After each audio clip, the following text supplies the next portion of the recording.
Hello students. मैं रमा गोयल, आपकी अपनी बायोलॉजी टीचर।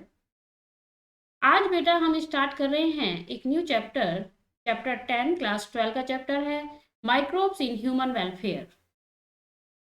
ये चैप्टर बेटा इतना बड़ा तो नहीं है, छोटा चैप्टर है, पर इस चैप्टर से क्वेश्चन हमेशा ही आते हैं। इस चैप्टर में इतनी बारीकियां हैं कि उनसे क्वेश्चन आते ही आते हैं। हर साल इसमें इस चैप्टर से क्वेश्चन आते हैं। माइक्रोब्स क्या होते हैं, ये कैसे हमारे लिए बेनिफिशियल हैं, हार्मफुल हैं, किस तरीके से ये हमारे हाउस होल्ड प्रोडक्ट में यूज किए जाते हैं, उन सभी को आज मैं तुम्हें बताऊं।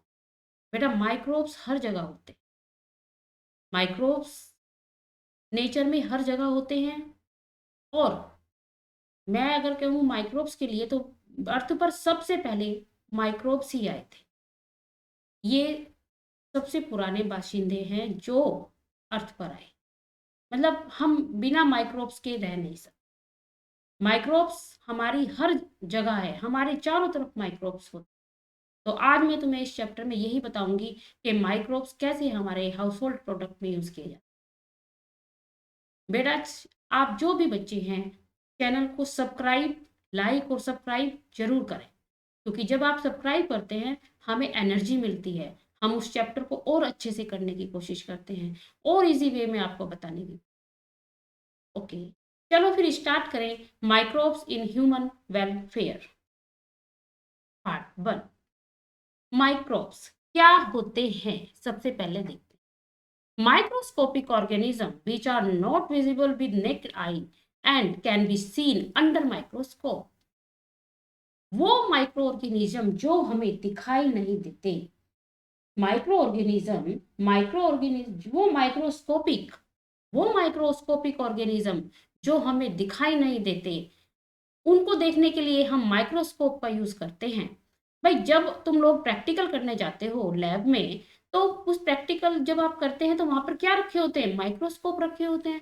और माइक्रोस्कोप का यूज हम किस लिए कर रहे हैं, उन छोटे छोटे माइक्रोस्कोपिक ऑर्गेनिज्म को देखने के लिए जो हमें आंखों से दिखाई नहीं दे रहे हैं, नेक्ड आंख से हमें दिखाई नहीं दे रहे हैं। तो उनको देखने के लिए हम क्या यूज करेंगे, माइक्रोस्कोप यूज करेंगे। तो हम यही कह सकते हैं कि microscopic organism which are not visible with naked eye and can be seen under microscope. ये साइज में बहुत छोटे होते हैं। ये जो माइक्रोस्कोप होते हैं ना, ये जो माइक्रोस्कोपिक ऑर्गेनिज्म होते हैं, ये साइज में बहुत छोटे होते हैं।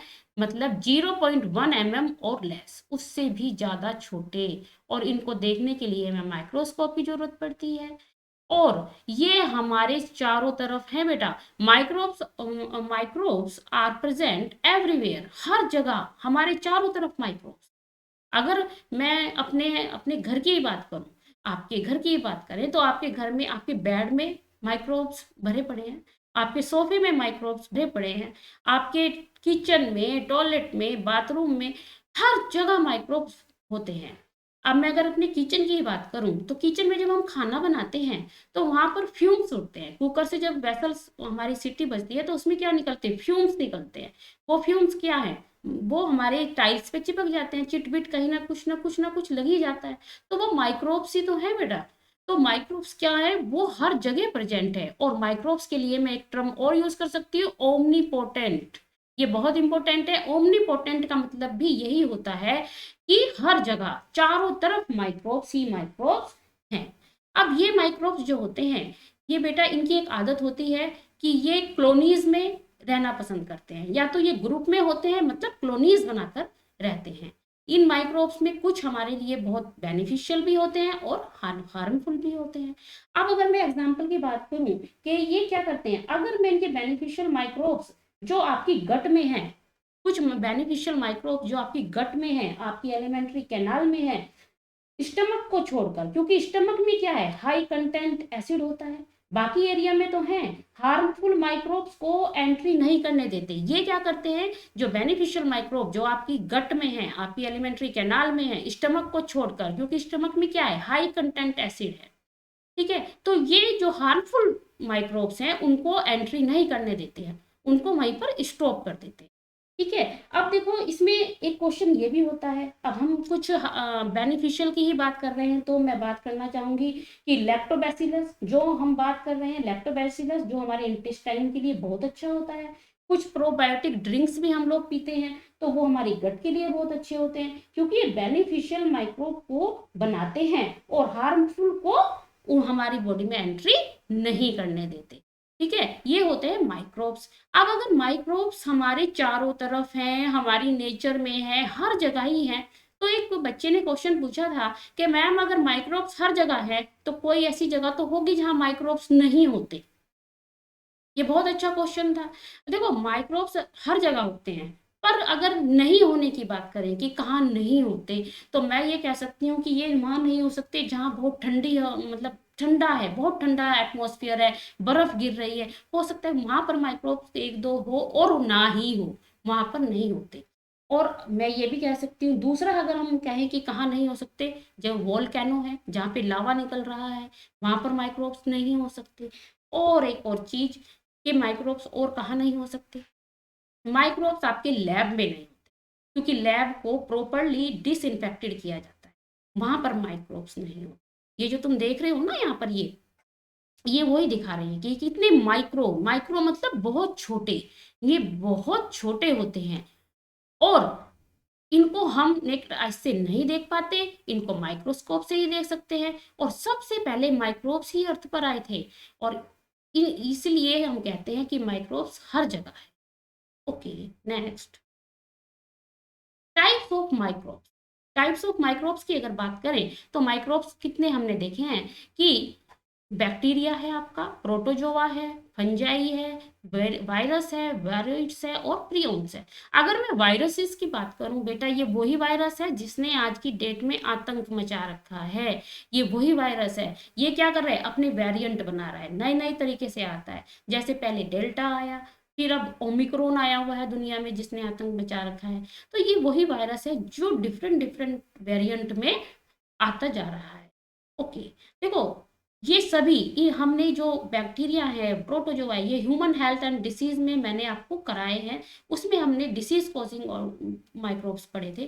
पर इस चैप्टर में हम केवल यहाँ ये पढ़ेंगे कि माइक्रोब्स कैसे बेनिफिट भी हमें देते हैं, कैसे बेनिफिशियल है ह्यूमन बींग के लिए, हमारे हाउस होल्ड प्रोडक्ट में हमें कैसे हेल्प कर रहा है, इंडस्ट्रियल प्रोडक्ट में हमें कैसे ये हमें हमारी हेल्प कर रहा है। तो हम आज इनके बेनिफिट पढ़ेंगे। Okay, next, occurrence of micro. अब हम अगर बात करें कि ये कहाँ कहाँ मिल सकते हैं, तो मैं तुम्हें बताऊंगी कि ये कहाँ कहाँ मिल सकते हैं। ये आपके इन सॉइल में मिल होते हैं, आपके वाटर में होते हैं, एयर में होते हैं, इनसाइड लिविंग बॉडीज, या इवन हमारी बॉडी पर भी माइक्रोब्स होते हैं, हमारी आउटर साइड, इनर साइड, सब पर माइक्रोब्स होते हैं। इन सॉइल में आपका लिथोस्फियर आता है, वाटर में हाइड्रोस्फियर आता है, एयर में एटमॉस्फियर। और आप देखो ये जो पिक्चर तुम्हें नीचे दिखाई दे रही है, इसमें आपको लिथोस्फियर भी मिल रहा है, हाइड्रोस्फियर भी मिल रहा है और एटमॉस्फियर भी है, और लिविंग बॉडीज भी मिल रही है। तो ये जो है इस पिक्चर में मैं ये बताना चाह रही हूँ तुम्हें कि ये हमें इन इन जगहों पर मिल सकते हैं। देखो, जो ये इन एयर की बात हो रही है, एटमॉस्फियर में, ये इन बेटा जो माइक्रोब्स होते हैं, इनमें एक्टिव मैकेनिज्म नहीं होती, इनमें पैसिव मैकेनिज्म होती है। ये किसी डस्ट के थ्रू मूव कर सकते हैं, डस्ट, धूल के, हवा, धूल के कणों से उड़ के दूर तक जा सकते हैं, डस्ट से जा सकते हैं, आपकी विंड के थ्रू एक one place to another place move कर सकते हैं। तो इनमें एक्टिव मैकेनिज्म नहीं होती, इनमें पैसिव मैकेनिज्म होती है, क्योंकि इनमें विंग्स थोड़ा ही होते हैं कि ये उड़ जाए। तो इनमें क्या होता है, ये पैसिव मैकेनिज्म करते हैं, जैसे कि डस्ट के साथ मूव कर जाते हैं या फिर आपकी विंड के साथ मूव कर जाते हैं। तो ये होता है इनका कि ये मूवमेंट कैसे करते हैं। Okay, next, microbes in house hold product.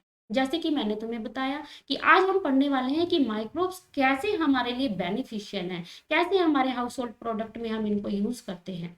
तो ये आज हम इनका थोड़ा अच्छे से बताते हैं। तो सबसे पहले मैं तुम्हें बताऊंगी कर्ड मेकिंग के, production of curd from milk, कि मतलब कर्ड से दूध से जो हम दही बनाते हैं वो कैसे बनता है। ये मैं प्रोसेस तुम्हें यहाँ बताने वाली हूँ, ये जो इसमें दिखाया है मैंने। Close relationship of man and micro. Close relationship, man and microbes का बहुत ही क्लोज रिलेशनशिप रहा है, पहले से ही बहुत क्लोज रिलेशनशिप रहा है। Fermentation, it is the oldest microbiological process discovered by people. Fermentation एक ऐसा प्रोसेस है जो बहुत पुराना, ओल्डेस्ट फर्मेंटेशन प्रोसेस है जो हम काफी टाइम से यूज करते आ रहे हैं। इवन हमारे जो माइक्रोबाइल एक्टिविटीज होती हैं, जो फर्मेंटेशन का सबसे पुराना मेथड माना गया है, उसमें हमारे जो एर्नेस्ट हुए हैं, हमारे ग्रेट एप्स हुए हैं, उन्होंने भी फर्मेंटेशन के बारे में उनको आइडिया लग गया था। आजकल भी हम ये देखते हैं, अगर मैं इसके एग्जाम्पल का थोड़ा सा तुम्हें बता देती हूँ, फॉरेस्ट में जो सड़े गले फल पड़े होते हैं, जो चैंपीज हमारे गोरिल्ला हैं, मंकीज हैं, वो उन सड़े गले फलों को खाते हैं। क्यों खाते हैं? क्योंकि वो जो सड़े गले फल होते हैं उनमें भी वो फर्मेंटेड हो जाते हैं बाय द फर्मेंटेशन प्रोसेस। क्योंकि उनमें क्या हो रहा है? फर्मेंटेशन हो रहा है, वो फर्मेंटेड हो गए हैं, खट्टे हो जाते हैं, वो टेस्ट उनका खट्टा हो जाता है। किस वजह से? क्योंकि वो फर्मेंटेड हो गए हैं।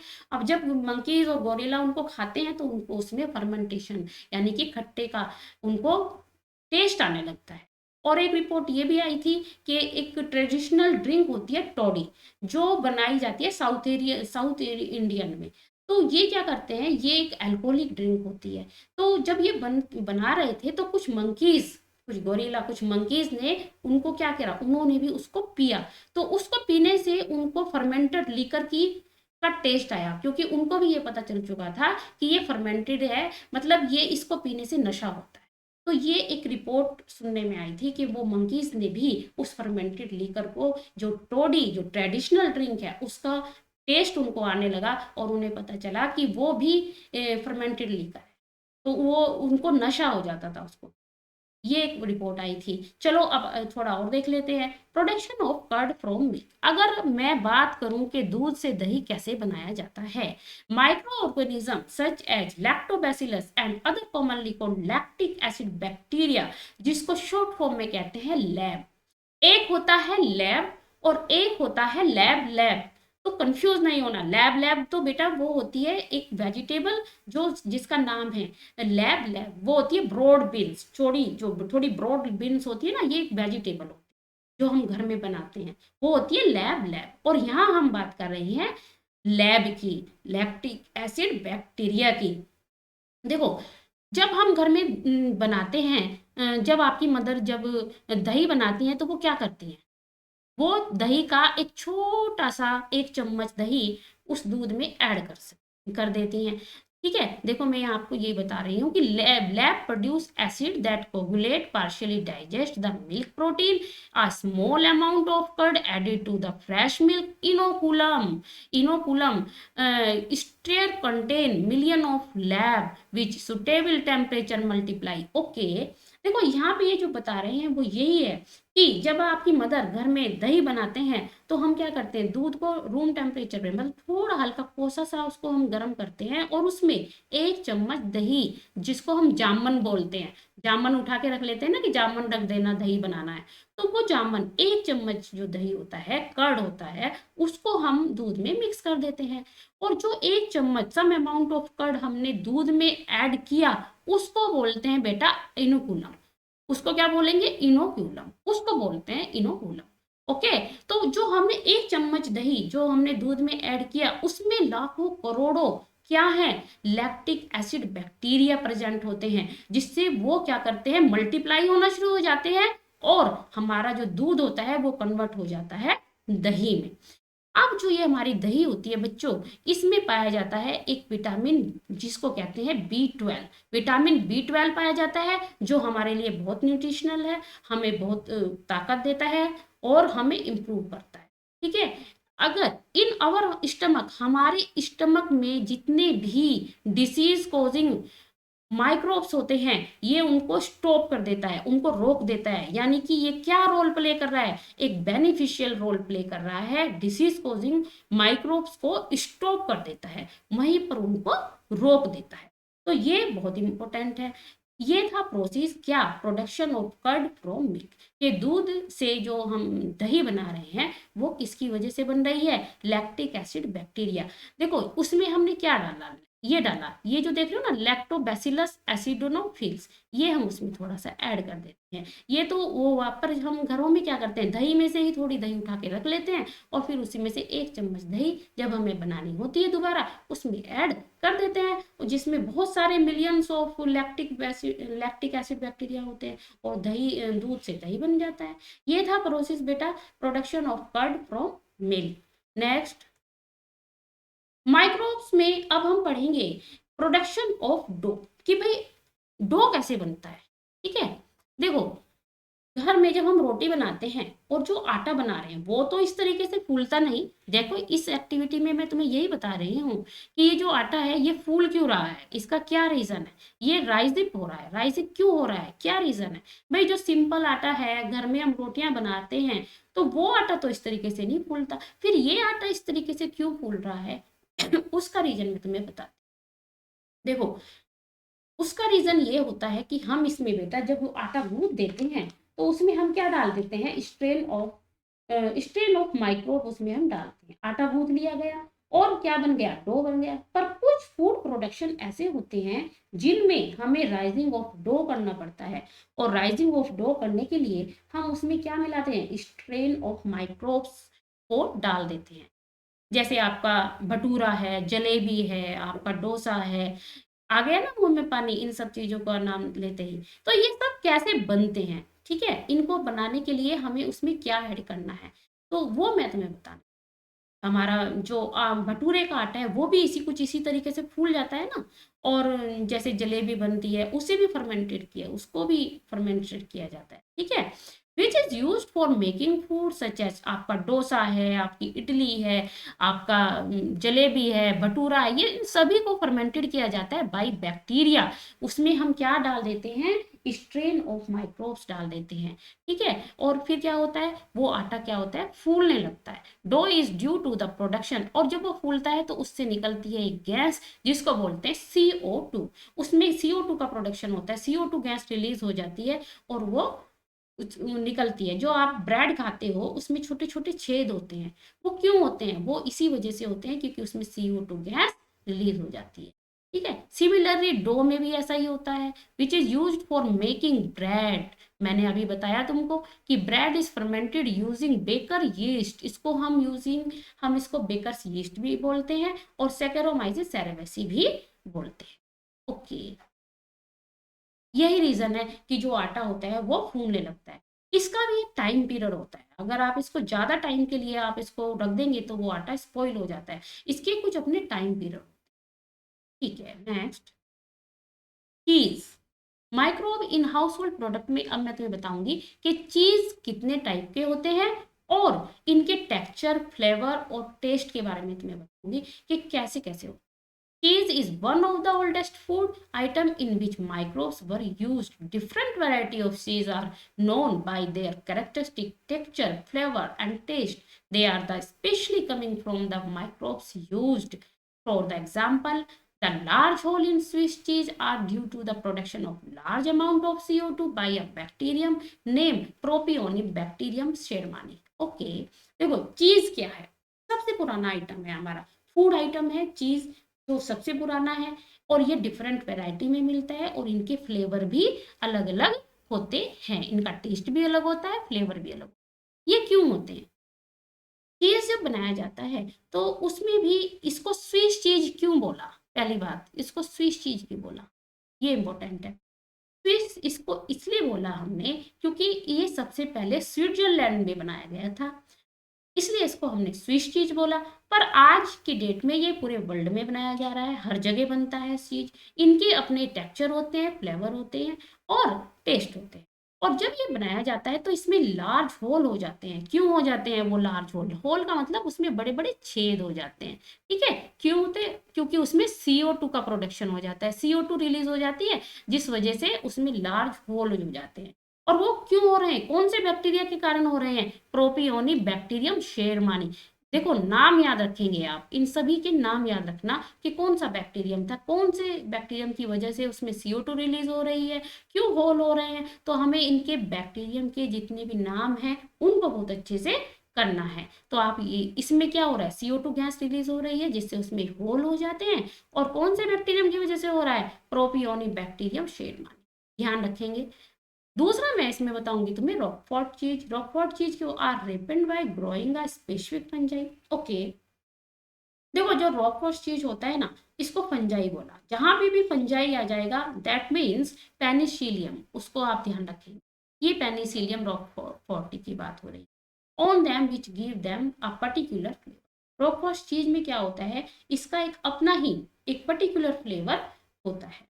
और इसमें क्या होता है कि ग्रीन मोल्ड बन जाते हैं, ग्रीन कलर के जो जो इसमें मोल्ड बन जाते हैं, ये इसकी पहचान है कि इसमें ग्रीन मोल्ड। फिर इसमें आता है आपका, फिर नहीं, हाँ हाँ, टोडी। टोडी मीठा जो होता है ये एक ट्रेडिशनल ड्रिंक है, ठीक है। और ये बनती है साउथ इंडिया के कुछ पार्ट्स में, ये ट्रेडिशनल ड्रिंक बनाई जाती है। ये बेसिकली एक अल्कोहलिक ड्रिंक होता है और पाम के स्वैप से बनाया जाता है। ये पाम के सैप से जो होता है ना, उससे उसको फर्मेंटेड करके बनाया जाता है। इस पिक्चर में हम यही देख रहे हैं, ये देखो ये रहा, ये है पाम, ठीक है। इसमें ये जो मटके लगे हैं, ये जो मटके दिखाई दे रहे हैं, इनसे ये सारा सैप निकाल लिया जाता है और फिर इसको फर्मेंटेड किया जाता है। और ये एक अल्कोहलिक ड्रिंक होती है जिसको पीने से नशा हो जाता है। कभी कभी क्या होता है, इस पाम के जो स्टेम होती है ना, उसमें भी कट लगा देते हैं और उसमें भी मटका लगा देते हैं, क्योंकि पाम का जो स्टेम है उससे भी सैप निकलता है। तो हम कह सकते, ये नहीं है कि सिर्फ हम उसके फ्रूट पर ही लगा रहे हैं या ऊपर की साइड, आप उसके स्टेम को कट कर दो और वहां पर भी मटका लगा दें तो वहां पर भी सैप निकल जाए। फिर उसको हम क्या करते हैं, फर्मेंटेड किया जाता है और बन जाती है टोडी। नेक्स्ट, अब अगर मैं बात करूं माइक्रोब्स इन इंडस्ट्रियल प्रोडक्ट, अब तक जो हमने पढ़ा वो था microbes in house hold product. हमने हाउस होल्ड में पढ़ा कि किस तरीके से माइक्रोब्स जो होते हैं वो हमें हेल्प कर रहे हैं। मतलब हमारे जो खाना है, हमारे भटूरा है, हमारी इडली है, हमारा चीज है, इन सब में हमने देखा कि माइक्रोब्स कैसे यूज किए जा रहे हैं। हमारी टॉडी है, इन सभी में हमने ये देखा। पर अब हम पढ़ने वाले हैं माइक्रोब्स इन इंडस्ट्रियल प्रोडक्ट, कि माइक्रोब्स का इंडस्ट्रियल प्रोडक्ट में कैसे यूज होता है। Number of powerful industry based on beneficial activities of microbes have been set up in years. अब इनको मैंने पावरफुल क्यों बोला, इसमें समझने की बात यह है कि मैंने इसमें पावरफुल वर्ड यूज क्यों किया। पावरफुल वर्ड हमने इसमें इसलिए यूज किया है क्योंकि इसमें क्या बनती है, एंटीबायोटिक बनती है। क्या बनती है इसमें, मेडिसिन बनती है जो हमारे सिविलाइजेशन को सस्टेन करती हैं। इंडस्ट्रियल प्रोडक्ट में क्या बन रही है, एंटीबायोटिक क्या है। माइक्रोब्स इन इंडस्ट्रियल प्रोडक्ट की बात हो रही है जिसमें हम करेंगे फर्मेंटेड बेवरेज। देखो इसमें मैंने इनको ये क्यों बोला कि ये बहुत ज्यादा पावरफुल है, कि पावरफुल है इसलिए क्योंकि इनमें जो मेडिसिन बनते हैं बच्चों, वो हमारे सिविलाइजेशन को सस्टेन करते हैं। यानी कि जो मेडिसिन बन रही है वो बहुत इंपॉर्टेंट, ठीक है। और इसमें बहुत सारे प्रोडक्ट भी बनते हैं, इसलिए बोला। This industry produce a variety of product in enormous amount. Fermented process होते हैं इसमें, इसमें फर्मेंटेड बेवरेजेस बनते हैं। तो एक एक को मैं तुम्हें बताऊंगी कि फर्मेंटेड बेवरेज कैसे बनता है। Production of product of an industrial scale require growing microbes in very large vessels called fermenters. इसमें इस प्रोसेस में जो बड़े बड़े वेसल्स यूज किए जाते हैं उनको बोलते हैं हम फर्मेंटर्स। जो वेसल्स है ना, ये जो वेसल्स हम यूज कर रहे हैं इस प्रोसेस में, जो बड़े बड़े वेसल्स यूज किए जाते हैं बच्चों, ये वेसल बहुत बड़े होते हैं। इसका अपना एक प्लांट होता है जिसमें ये सारे लगे होते हैं, मतलब बहुत बड़ी ग्रोइंग होता है इनका, और बड़े बड़े वेसल्स लगे होते हैं और उन वेसल्स को हम बोलते हैं फर्मेंटर्स। तो इन वेसल्स में क्या होता है, फर्मेंटेशन प्रोसेस किया जाता है, ठीक है। बड़े बड़े वेसल्स होंगे जिन्हें फर्मेंटर्स बोलेंगे और उनमें फर्मेंटेशन कराया जाता है, यानी कि फर्मेंटेशन में उनको ग्रो कराया जाता है, ठीक है, उनको बोलते हैं फर्मेंटेशन। ये ठीक है। Microbes specially yeast have been used from time immemorial for the production of beverages like wine, beer, whisky, brandy और रम। देखो जितने भी हमारे बेवरेजेस हैं, ये सभी, इन सभी में क्या किया जाता है, फर्मेंटेड प्रोसेस, यानी कि फर्मेंटेशन प्रोसेस के थ्रू ये सारे बनाए जाते हैं, जो आपका मैंने बताया। और इसमें ये यीस्ट यूज किया जाता है, ठीक है, ईस्ट यूज किया जाता है, और यीस्ट यूज करके बनाया जाता है आपका बियर हो, आपकी ब्रांडी है, आपका रम है, वाइन है, इन सभी बेवरेजेस को में क्या यूज करते हैं हम, yeast use. For the example अगर मैं बात करूं, आपका ईस्ट सैकरोमाइसिस सेरेवेसिस, जो आपका ईस्ट है, ये है, ये भी आपके सैकरोमाइसिस सेरेवेसिस, इसमें भी आपके यूज किया जाता है, इस ईस्ट में भी सैक्रोमाइसिस सेरेविस यूज किया जाता है फॉर ब्रेड मेकिंग, जो मैंने तुम्हें बताया है कि ब्रेड बनाने में भी, और कॉमनली कॉल्ड इनको ब्राउरी ईस्ट भी बोलते हैं। ये फर्मेंटेड प्रोसेस में यूज किए जाते हैं। ये जो ईस्ट है ये मोस्ट कॉमन स्ट्रेन है बेटा, बहुत जगह हम हर चीज में कहती हूँ, अल्कोहलिक बेवरेजेस में, फूड प्रोडक्शन में हम ईस्ट, ये सैक्रोमाइसिस सेरेविस का यूज करते हैं, तो ये मोस्ट कॉमन ईस्ट है, ठीक है। और आपका जो एथेनॉल है, आपके जो फ्रूट हैं, उनके फ्रूट जूस बनते हैं, उनमें भी इसका यूज किया जाता है, इवन आपके एथेनॉल के लिए भी इसका यूज किया जाता है। आपके जो वाइन एंड बियर हैं, उनको ये होते हैं विदाउट डिस्टिलेशन, और जो आपकी ब्रांडी है, आपके रम है, इनको distillation of the fermented process बनाया जाता है। तो ये थे आपके फर्मेंटेड बेवरेजेस। और अब आगे देख लेते हैं। देखो, कैशू एप्पल फॉर फेनी, आप अगर कभी गोवा गए हो घूमने, तो आपने देखा होगा वहाँ फेनी मिलती है। फेनी वहाँ का एक बहुत ही फेमस ड्रिंक है, पॉपुलर ड्रिंक है, जो लोग वहाँ पर पीते हैं। फेनी अगर मैं बात करूँ तो ये एक अल्कोहलिक ही ड्रिंक होती है फेनी, इसको पीने से भी नशा ही होता है, इसलिए इसको भी अल्कोहलिक ड्रिंक ही बोल सकते हैं। कैशू एप्पल फॉर फेनी, ये बनती है कैशू एप्पल से, ये है तुम्हारा कैशू एप्पल। ये जो तुम तो ऊपर देख रहे हो ना, ये वाला पार्ट, ये है बेटा नट, कैशू नट, जो हम लोग काजू खाते हैं ना, ये अभी काला है क्योंकि इसको ना थोड़ा रोस्ट किया जाता है, तब ये तैयार हो जाता है। और जो ये इसका नीचे का पार्ट है, ये है थैलेमस। ये क्या है बच्चों, ये थैलेमस है, ठीक है। और इस थैलेमस को ही क्रैश करते हैं, क्रैश किया जाता है, जिससे वो फर्मेंटेड हो जाता है, और फर्मेंटेशन प्रोसेस होता है, इसमें फर्मेंटेड होता है और बन जाती है फेनी, जो गोवा का मोस्ट फेमस, बहुत ही फेमस ड्रिंक है। जो गोवा जाता है वो फेनी जरूर लेकर आता है एक बार। तो वो फेनी जो होती है ना, अल्कोहलिक ड्रिंक ही होती है। और पोटैटो फॉर वोडका, तुमने वोडका का नाम सुना हो, कि ये जो वोडका है, इसको जो वो वोडका होता है ना बच्चों, वो पोटैटो के से बनाया जाता है। नेक्स्ट, एंटीबायोटिक्स, बहुत इंपॉर्टेंट है। एंटीबायोटिक्स जो होता है ना, ये बहुत इंपॉर्टेंट है, ध्यान रखेंगे, एंटीबायोटिक्स पर क्वेश्चन आ जाते हैं। It is an organic compound produced by a microsporangium that inhibits the growth of orchil and other microorganisms। Antibiotics क्या है, एंटीबायोटिक माइक्रो ऑर्गेनिज्म से ही ऑब्टेन किए जाते हैं, यानी कि ये एक माइक्रो ऑर्गेनिज्म का केमिकल दूसरे माइक्रो ऑर्गेनिज्म को किल करने के लिए यूटिलाइज किया जाता है, ठीक है। कहाँ से इसको ऑब्टेन कर रहे हैं हम, ये कहाँ से ऑब्टेन किए जाते हैं, माइक्रो ऑर्गेनिज्म से ही ऑब्टेन किए जाते हैं, यानी कि एक माइक्रो ऑर्गेनिज्म और केमिकल दूसरे माइक्रो ऑर्गेनिज्म के को किल करने के लिए यूटिलाइज किया जाता है। ये है आपका एंटीबायोटिक, ओके। अब देखो, थोड़ी हिस्ट्री समझते हैं कि एंटीबायोटिक्स कहाँ से इसका हुआ, कौन से साइंटिस्ट ने इनको बताया। Anti is a Greek word, ये एक ग्रीक भाषा का वर्ड है, ठीक है। Means against, bio means life, together they mean against life, जीवन के खिलाफ, ठीक है। It is a substance produced by a microorganism which inhibits the growth and metabolic activity of pathogenic organism without harming the host, okay। देखो, हमारी body में एक microbes आ गया, ठीक है, ये क्या करेगा, उस अगर आपने एंटीबायोटिक ली, यानी कि हमारी बॉडी में माइक्रोब्स है, मान लो आ गया, तो एंटीबायोटिक की डोज से वो माइक्रोब्स मर जाएगा, पर हमें कोई भी नुकसान नहीं होगा। एंटीबायोटिक्स का यही सबसे बड़ा बेनिफिट होता है कि ये माइक्रोब्स को मार देती है, पर हमारी बॉडी को इससे कोई नुकसान नहीं होता। नेक्स्ट, एंटीबायोटिक्स में मैं तुम्हें बताऊंगी कि इसको किसने बताया, कौन से साइंटिस्ट ने हमें इसको बताया। First antibiotic was discovered by Alexander Fleming 1928. He discovered penicillium from Penicillium notatum. Penicillium was widely used during World War II. देखो, एंटीबायोटिक को सबसे पहले बताया था 1928 में अलेक्जेंडर फ्लेमिंग।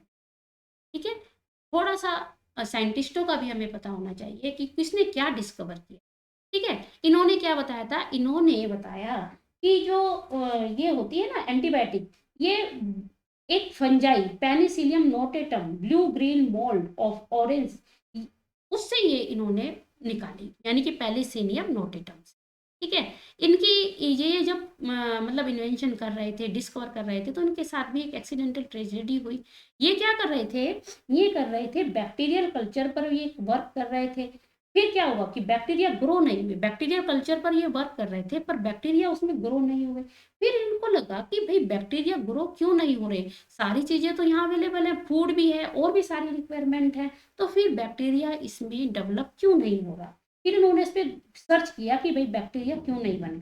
फिर इन्होंने ढूंढा, पता किया, तो उन्हें पता चला कि इसमें फंगल इन्फेक्शन हो गया था और फंगस ने एक ऐसा केमिकल रिलीज कर दिया जिसकी वजह से सारे बैक्टीरिया मर गए। वहीं से ये डिस्कवरी हुई और फिर बाद में पता चला कि ये किस रीजन से हुआ।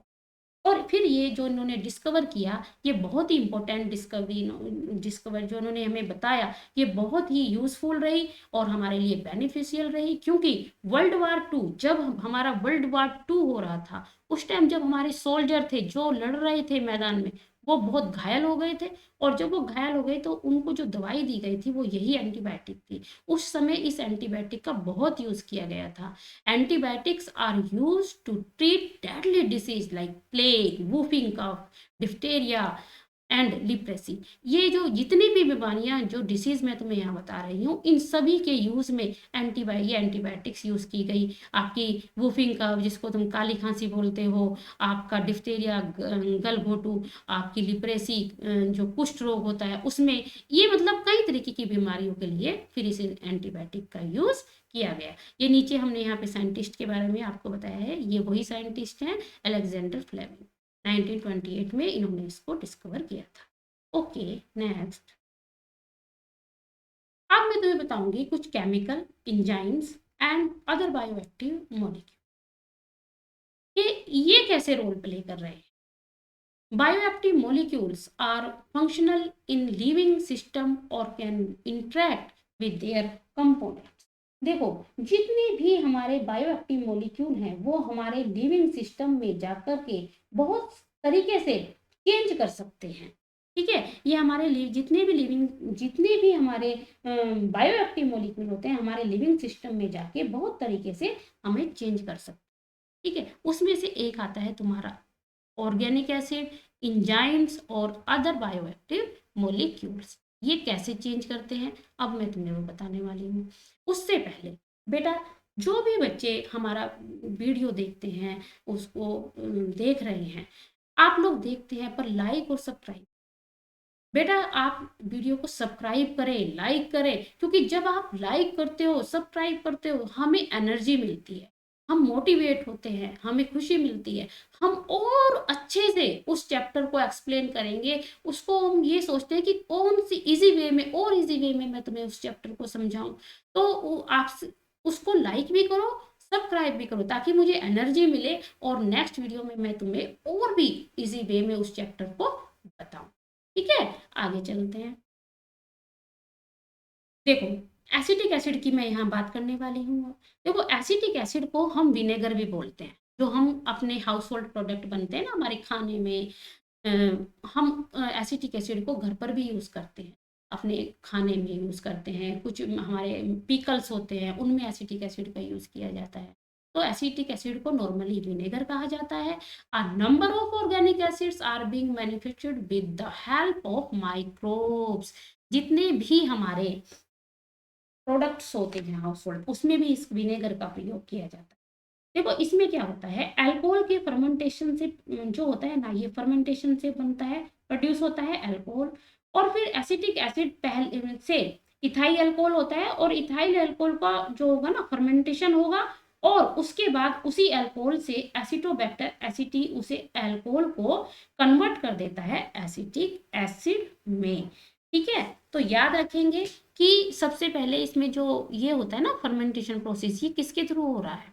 ठीक है, अल्कोहल बना, फिर वो कन्वर्ट होता है, अल्कोहल कन्वर्ट होता है, यानी कि अल्कोहल की फर्मेंटेशन से पहले उसको प्रोड्यूस किया जाता है एसिटिक एसिड। पहले क्या बनेगा, अल्कोहल का फर्मेंटेशन किया गया, उससे बना क्या, एसिटिक एसिड। पर कैसे बना, उसका ये तरीका ये है कि पहले इथाइल अल्कोहल होता है ना, इथाइल अल्कोहल को फर्मेंटेशन होगा और फिर उसके बाद उसी अल्कोहल से एसिटोबैक्टर एसिटी उस अल्कोहल को कन्वर्ट कर देता है एसिटिक एसिड में। तो यहाँ पर सिर्फ इनके नाम याद रखना, आपके एसिटोबैक्टर एसिटी का यूज किया गया है। ठीक है, और इसका यूज कहाँ कहाँ कर सकते हैं, it is used in pharmaceuticals, colouring agent में, प्लास्टिक में, और भी बहुत जगह है जहाँ पर एसिटिक एसिड का यूज किया जाता है। Next, citric acid. Citric acid भी बच्चों हम बहुत यूज करते हैं, अपने घर में भी यूज करते हैं। ठीक है, सिट्रिक एसिड देखो, it is obtained through the fermentation carry out by aspergillus niger, जिसको हम बोलते हैं एक फंगस है, and mucor on sugary syrup. देखो स्परजीनस निजेर क्या है, एक फंगस होती है, सुगरी सिरप यानी कि चीनी वाला घोल। ठीक है, क्या, चीनी वाला घोल। कहते हैं ना कि अगर चीनी वाला घोल दे देते हैं तो उसमें एस्परजीनस निजेर का प्रोडक्शन हो जाता है। और इसका क्या यूज है, इट इज यूज इन डेइंग, आपके मेडिसिन में यूज किया जाता है, इंक में यूज किया जाता है, फ्लेवरिंग के लिए, फूड में मैंने तुम्हें बताया कि घर में कुछ फ्लेवर के लिए भी हम इनका यूज करते हैं, और प्रिजर्वेशन के लिए भी इसको हम यूज कर सकते हैं, और भी बहुत तरीके से हम इसका यूज कर सकते हैं। चलो आगे करें, lactic acid. Lactic acid fermentation is carry out both by bacteria like Streptococcus lactic, Lactobacillus and fungi like Rhizopus।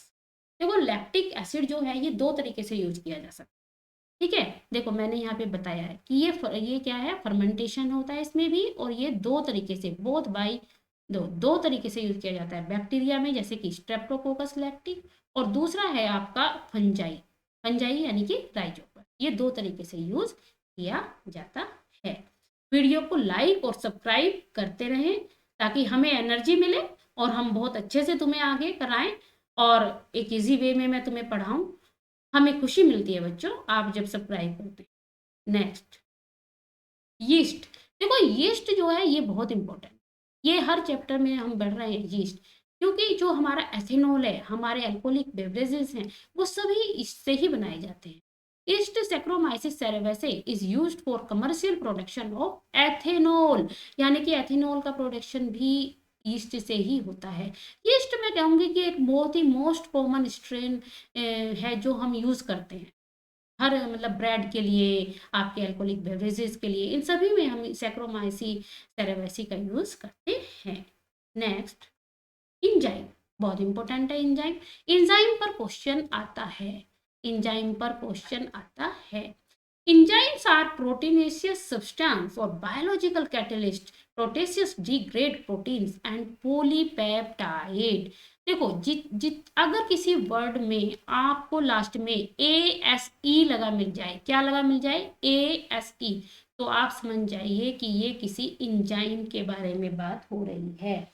अगर किसी भी वर्ड में आपको क्या लगा मिलता है, ASE, तो आप समझ जाओ कि वो किसी इंजाइम के बारे में बात हो रही है। देखो क्या होता है कि माइक्रो ऑर्गेनिज्म जैसे कैसे हेल्पफुल हैं, इंजाइम कैसे प्रोडक्शन में हेल्पफुल है। इंजाइम प्रोटीन्स को मॉलिक्यूल के, इंजाइम्स प्रोटीन्स के मॉलिक्यूल होते हैं। इंजाइम्स क्या होते हैं, ये एक तरीके के, ये क्या है, प्रोटीन्स के मॉलिक्यूल होते हैं। जैसे केमिस्ट्री में हम कैटलिस्ट का मतलब होता है जैसे कि रेट ऑफ रिएक्शन को बढ़ा देते हैं इंजाइम। ठीक है, तो इंजाइम को हम बायो कैटलिस्ट भी बोलते हैं, इसीलिए हम इनको क्या बोलते हैं, बायो कैटलिस्ट भी बोलते हैं। ठीक है, इंजाइम क्या करते हैं, रेट ऑफ रिएक्शन को बढ़ाने वाले मॉलिक्यूल होते हैं, जो माइक्रोब्स ऐसे भी हैं जो हमारे लिए इंजाइम बनाते हैं। तो क्या है, कुछ ऐसे माइक्रोब भी हैं जो हमारे लिए इंजाइम बनाते हैं। ठीक है, इसमें सबसे पहले आता है तुम्हारा लिपेज, दूसरा आता है पेक्टिनेज, और तीसरा आता है आपका स्ट्रेप्टोकाइनेज। ठीक है। तो देखो क्या होता है, जो लिपीज होते हैं, जैसे तुम मार्केट गए, आपने कोई छोले पूरी खाए, आपने चाट पकौड़े खाए और आपकी शर्ट गंदी हो गई, आपके कपड़े गंदे हो गए, तो उनमें हम क्या करते हैं, फिर उनको लॉन्ड्री में भेजते हैं। ठीक है, तो उसमें क्या यूज करते हैं वो लोग, वो डिटर्जेंट फॉर्मुलेशन का ही तो यूज करते हैं, जिससे दाग धब्बे सारे निकल जाते हैं। ठीक है, तो ये वही lipase, lipase are useful in detergent formulation are helpful in removing oil stains from laundry। यानी कि आपके कपड़ों पर जो स्टेन्स, आपके दाग धब्बे लग गए हैं, वो जो हल्दी वाले जो लग जाते हैं ना निशान, येलो येलो, वो सब इनसे निकल जाते हैं। दूसरा है तुम्हारा इसमें पैक्टिनेज और प्रोटीएस। ये यूज होता है आपकी बॉटल जूस। देखो हम घर में जूस निकालते हैं, वो जूस इतना हमें साफ क्यों नहीं दिखाई देता, हम उसको छानते भी हैं, फिल्टर भी करते हैं, उसके बाद भी उसमें कहीं ना कहीं वो हमें चमक, वो जो चमक होती है ना वो नहीं आ पाती। उसका क्या रे, मार्केट के जो जूस हम खरीदते हैं, बॉटल जूस जो हम खरीदते हैं, वो में एक अलग ही चमक हमें दिखाई देती है। वो क्यों दिखाई देती है, क्योंकि उसमें वो यूज करते हैं पैक्टिनेज। उसको यूज करने से जो बॉटल जूस है उसमें चमक आती है और हमें वो बहुत ज्यादा साफ लगते हैं। ठीक है, अब बात करेंगे हम स्ट्रेप्टोकाइनेज की। स्ट्रेप्टोकाइनेज का यूज किया जाता है बच्चों हार्ट अटैक की प्रॉब्लम में। जब किसी को अटैक आता है तो हॉस्पिटल में सबसे पहले डॉक्टर हमें क्या प्रोवाइड करते हैं, डॉक्टर कहते हैं कि इनको स्ट्रेप्टोकाइनेज दीजिए। स्ट्रेप्टोकाइनेज क्या है, एक तरीके की मेडिसिन है, ये हमें दी जाती है। और इससे क्या होता है कि अगर ये जो मैं इसमें दिखा रही हूँ, इसमें जो ये प्लाक बने हुए हैं, ये जो अगर कहीं पर ब्लड क्लॉट बन गया तो ये उसको वहीं पर स्टॉप कर देता है, रोक देता है, और जितने भी हमारे प्लाक बने हैं उनको रोक देता है और उसको ब्लास्ट कर देता है। ठीक है, इसलिए इसको बोलते हैं क्लोट बस्टर। इसलिए इसको हम बोलते हैं clot buster for removing clot from the blood vessels of patient who have undergone myocardial infection leading to heart attack. ठीक है, तो क्या दिया हमने उस पेशेंट को जिसको अटैक आया है, हार्ट अटैक आया है, स्ट्रेप्टोकाइनेज देते हैं। और स्ट्रेप्टोकाइनेज कहाँ से प्रोड्यूस होता है, कहाँ से, कौन से बैक्टीरिया का से मिलता है, स्ट्रेप्टोकोकस। ठीक है, आप ध्यान ये रखना कि जो स्ट्रेप्टोकाइनेज है ये produce by the bacterium Streptococcus, Streptococcus से हमें मिलता है। नेक्स्ट, अदर बायोएक्टिव मॉलिक्यूल में अब मैं तुम्हें बताने वाली हूँ, bioactive molecules produce by microbes are cyclosporin A. देखो साइक्लोस्पोरिन ए जो होता है बच्चों, ये दिया जाता है हमारे इम्यून सिस्टम, यानी हमें हमारी इम्यूनिटी को बढ़ाने के लिए। मान लो कोई पेशेंट है, उसका कोई ऑर्गन ट्रांसप्लांट हुआ, या किडनी ट्रांसप्लांट हुई है, या कोई अदर ऑर्गन, उसका अदर ऑर्गन ट्रांसप्लांट हुआ है, तो उस समय साइक्लोस्पोरिन इसलिए दिया जाता है ताकि उसके इम्यूनिटी डेवलप हो जाए, उसकी, उसको इम्यूनोसप्रेसमेंट दिया जाता है ताकि वो, उसको थोड़ी सी पावर मिल जाए। तो इसलिए हम उसको साइक्लोस्पोरिन का यूज करते हैं, जिसका प्रयोग इम्यूनोसप्रेसिव के रूप में इसको दिया जाता है। ये उस पेशेंट में जो कुछ ऐसे बीमारियां बन रही है उनको वहीं पर स्टॉप कर देता है, उसकी पावर को बढ़ा देता है, इसलिए हम इसको यूज करते हैं। और ये ऑर्गन ट्रांसप्लांट के टाइम पर दिया जाता है। दूसरा है तुम्हारा इसमें स्ट्रेस प्रोड्यूस बाय मोनोकोकस स्परेंस yeast is used as blood cholesterol lowering agent. ये कोलेस्ट्रॉल को लोअर करने के लिए है। It act by the comparatively inhibiting the enzyme responsible for the synthesis of cholesterol. ये क्या करता है, कोलेस्ट्रॉल को लो कर देता है। ये उसमें काम, ये हो गए तुम्हारे। और नेक्स्ट, ओके, देखो जिन बच्चों, जब आप लाइक करोगे, सब्सक्राइब करोगे, तो मैं तुम्हें इससे भी इजी वे में पढ़ाने वाली हूँ नेक्स्ट वीडियो, जिसमें मैं तुम्हें बताऊंगी सीवेज ट्रीटमेंट क्या होता है, और sewage different type of sewage treatment बताऊंगी, और बताऊंगी कि बायोगैस क्या है और उसका वो कैसे प्लांटेड होती है, बायोगैस कैसे होता है, उसका क्या प्लांट है, क्या उसका मेथड है, वो सब मैं तुम्हें नेक्स्ट वीडियो में बताने वाली हूँ। पर उससे पहले पेज को लाइक और सब्सक्राइब जरूर करें, क्योंकि जब करोगे सब्सक्राइब तो आएगी एनर्जी और मैं हो जाऊंगी क्या, मोटिवेट, और फिर तुम्हें उस फुल एनर्जी के साथ नेक्स्ट वीडियो में मैं तुम्हें बताने वाली हूँ। Thank you, thank you very very much.